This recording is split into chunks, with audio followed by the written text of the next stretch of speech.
one thing that we don't understand as Black Americans is that why everybody always talking about us, even when we're not in the room. We know the white supremacists talk about us like all day long. We get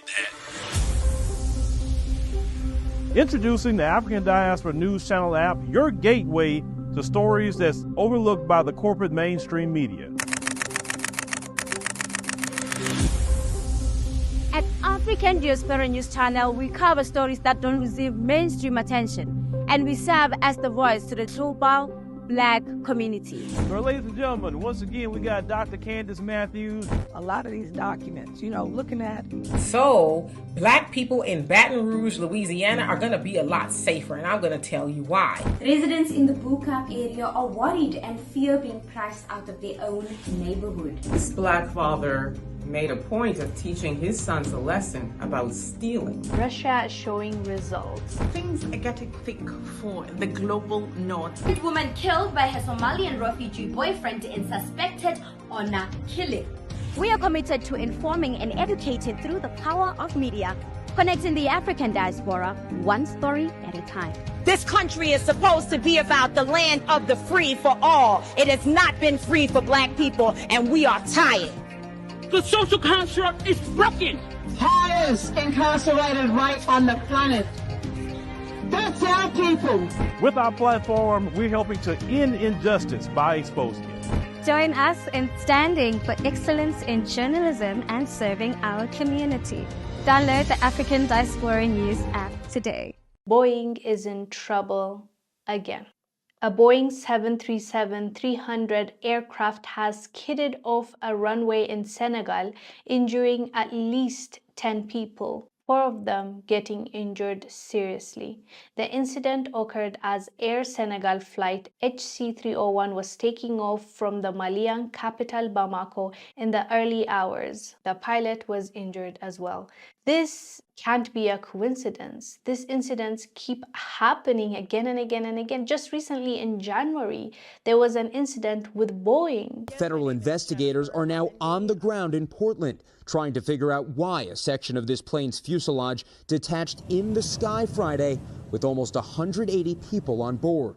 District pressures were declared emergency. We needed to send down to 10,000. The NTSB says the chaotic scene unfolded just 10 minutes after takeoff at around 16,000 feet, roughly half of cruising altitude. Think about what happens when you're in cruise. Everybody's up and walking.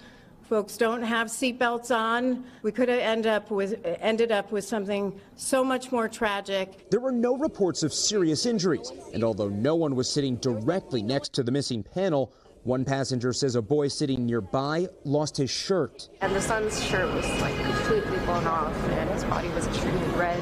I'm assuming due to irritation of the wind. The FAA temporarily grounding certain aircraft for inspection, impacting Alaska and United Airlines. And let's not forget what happened to the Ethiopian Airlines plane, which was a Boeing as well.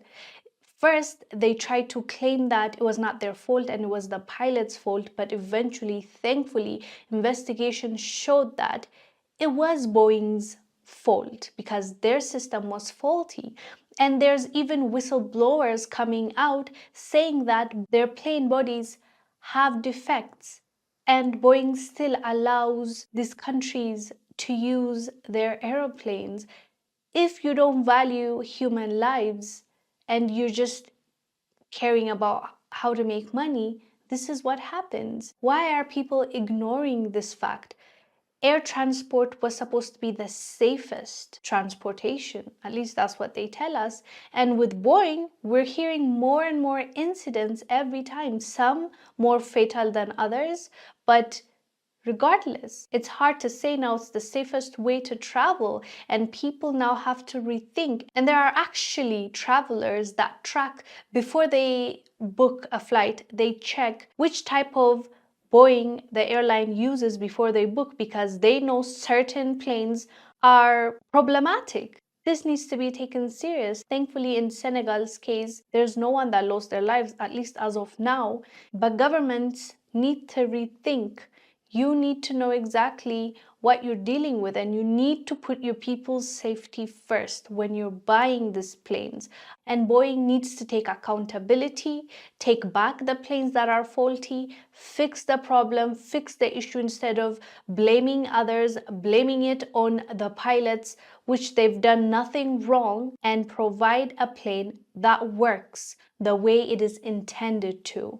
Anyways, fam, let us know down below what your thoughts are about this. I am Wongel Zelalem. I'll see you on